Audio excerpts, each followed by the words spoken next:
ایک زمانے میں سرسبز و شاداب جنگل کے درمیان ایک مہربان اور رحم دل ہاتھی رہتا تھا۔ اس ہاتھی کے لمبے نرم کان، ہلکا ہوا سونڈ اور مہربان آنکھیں تھیں جو آپ نے کبھی نہ دیکھی ہوں گی، کیونکہ یہ ہاتھی سب سے پیار کرتا تھا اور کسی کی مدد کرتا تھا۔ اس کی اسی اچھے اخلاق کی وجہ سے جنگل کے سب جانور اس سے بہت محبت کرتے تھے۔ ایک دن صبح جب سورج چمک رہا تھا اور ہاتھی جنگل میں ٹہل رہا تھا، چلتے چلتے ہاتھی نے ایک چھوٹے بندر کے گرد جانوروں کا گھیرا دیکھا اور اس کے اندر وہ بندر بہت پریشان دکھائی دے رہا تھا۔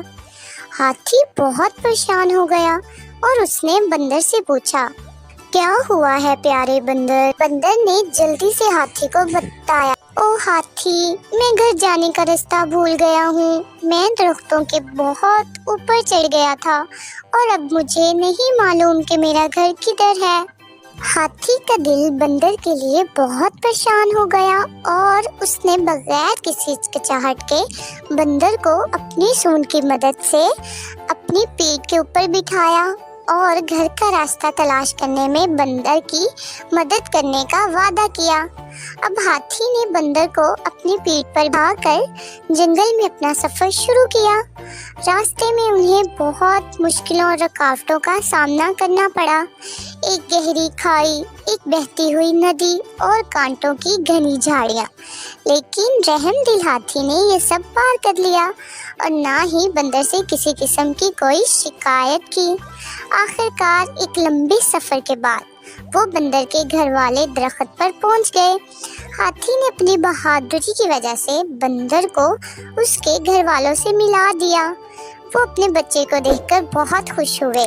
جیسے ہی ہاتھی بندر کو اس کے گھر والوں کے حوالے کر واپس جانے کے لیے مڑا تو اس نے اپنے اندر ایک عجیب سی خوشی محسوس کی۔ اس نے محسوس کیا کہ دوسروں کی مدد کرنا چاہیے، یہ کتنا ہی مشکل کیوں نہ ہو، لیکن دوسروں کی مدد کر کے بہت خوشی ہوتی ہے۔